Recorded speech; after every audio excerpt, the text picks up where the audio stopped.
একটা বাঙালি জনবিন্যাস বিভক্ত, মোহনবাগান, ইস্টবেঙ্গল, মোহামেডান, স্পোর্টিং। আপনি খেলাধুলার সঙ্গে জড়ালেন কি করে, মানে ইস্টবেঙ্গল ক্লাবের সাথে আপনার সম্পৃক্তি তৈরি হলো কি করে? না, খেলাধুলার সঙ্গে সম্পৃক্ততা একটা দেখুন, আমার সাথে আপনার প্রথম আলাপও একটা খেলার মাঠে। খেলার মাঠে আমরা মনে করি বাঙালি তো একটা বাঙালি জনবিন্যাস বিভক্ত, মোহনবাগান, ইস্টবেঙ্গল, মোহামেডান, স্পোর্টিং। বাঙালি জনবিন্যাস তো বিভক্ত, সে মনে ভেতরে আছে, হৃদয়ে কোথাও না কোথাও জায়গা আছে। তো ডায়াগনস্টিকে কি হলো, যখন প্রথম আই লিগ চলছিল তখন কলকাতার দুই প্রধানই তাদের ওই আই লিগের হেলথ চেক আপটা আমরা করি। ইস্টবেঙ্গলেরটা, মোহনবাগানেরটা দীর্ঘদিন করে গেছি, ইস্টবেঙ্গলেরটাও করেছি। তখন ওই প্লেয়াররা আসতো। আপনি আগে মোহনবাগানেরটা শুরু করলেন কেন? আমরা ডায়াগনস্টিক, এখানে হচ্ছে আমার ডায়াগনস্টিক হাউস, ডায়াগনস্টিকে যেভাবে এসছেন সেইভাবে তাকে করা হচ্ছে। এটা তো আমি তখন মোহনবাগান, ইস্টবেঙ্গল বলে নয়, একটা ক্লায়েন্ট এসছে, তাদের হেলথ চেক আপটা করে দিতে হবে।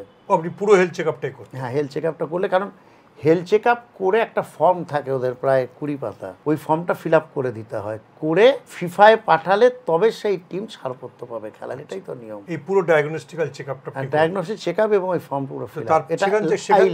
সেখান থেকে আপনি ইস্টবেঙ্গল ক্লাবের সাথে যুক্ত হলেন কবে? ওই মানে ইস্টবেঙ্গলও তখন করা তো 2-1 করিয়েছি ইস্টবেঙ্গল ক্লাব, করতে করতে ওই নানাভাবে দেখা সাক্ষাৎ হওয়া, বলা, আমি একটু সমমনোভাবাপন্ন, ওইখান থেকে একটু একটু অল্প অল্প করে শুরু আর কি। এখন আপনি ইস্টবেঙ্গল ক্লাবের সাথে কতটা সম্পৃক্ত বা কিভাবে সম্পৃক্ত? কতটা সম্পৃক্ত বলতে আমি বলবো আমি একজন কর্মী, ইস্টবেঙ্গল ক্লাবের একজন কর্মী, একটু ওই বিভিন্ন ওই নীতি নির্ধারক কিছু জায়গায় আছি, আর ক্রিকেটের দায়িত্বে আছি, ক্রিকেটটা পুরোটা দেখি। এছাড়াও অন্যান্য বিষয়গুলোও যতটা আমার অনুযায়ী, যতটা আমার এফর্ট অনুযায়ী দেখা যায় দেখি ইস্টবেঙ্গল ক্লাব। ইস্টবেঙ্গল ক্লাবের ভক্তদের জন্য তো ফুটবলে খুব একটা সুখবর আসেনি গত কয়েক বছরে, ক্রিকেটের জন্য কোনো সুখবর আছে? ধরুন, ক্রিকেটের দায়িত্বে গত বছরই আমরা পেয়েছি 4টে সিএবি ট্রফির মধ্যে 2টো চ্যাম্পিয়ন কিন্তু লাস্ট ইয়ার, সাকসেস কিন্তু আছে। আমরা পিসেন ট্রফি চ্যাম্পিয়ন হয়েছি লাস্ট ইয়ার। 4টে ট্রফি হয় অ্যাকচুয়াল, একটা হচ্ছে T20, একটা হচ্ছে ODI অর্থাৎ 50 ওভার্স, একটা পিসেন ট্রফি, আর একটা হচ্ছে লিগ। তো তার মধ্যে আমরা লিগে যুগ্ম জয়েন্ট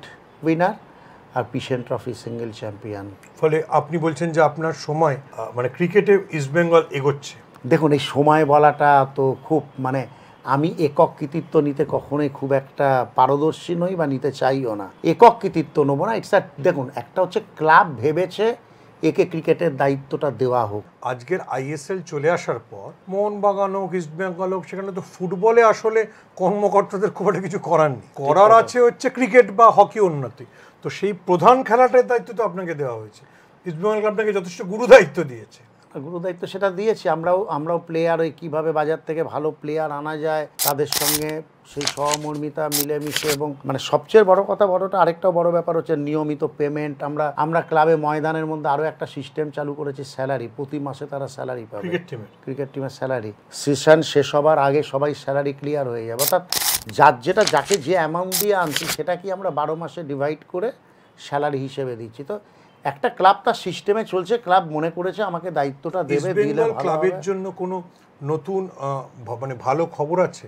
কোনো তারকা ক্রিকেটার আসবে সম্ভাবনা? তারকা ক্রিকেটার আসছে, আমি এই মুহূর্তে একটুখানি এটা একটু আমাদের কিছু জায়গায়। আরে ভারতীয় দলের প্লেয়ার হলে আপনি না, ভারতীয় দলের এই মুহূর্তে তো দেখুন, ভারতীয় দলের প্লেয়ার এই মুহূর্তে আসছে না, বাট এক্স ভারতীয় দল অনেকটাই ম্যাচ খেলেছেন, সেরকম একজনকে আমরা আনার কথাবার্তা চলছে, কিন্তু ফাইনাল বলে কখনোই বলা নয়। যেমন দেখুন, আমরা লাস্ট ইয়ারও ভালো প্লেয়ার, আপনি দেখবেন এবার ভারতীয় দলে চান্স পেয়েছে অঙ্কিত কুমার, তাকে আমরা লাস্ট ইয়ার এনে খেলিয়ে দেখেছি। অঙ্কিত কুমার, সুমিত কুমার। আপনি বলছেন, মানে আমি নিজেও ইস্টবেঙ্গল সমর্থক, ফুটবলে তো খুব একটা, ফুটবলে ইস্টবেঙ্গলের অবস্থা প্রায় জাতীয় কংগ্রেসের মতো, এতবার হেরেছে যে 10 বছর একটু মুশকিল।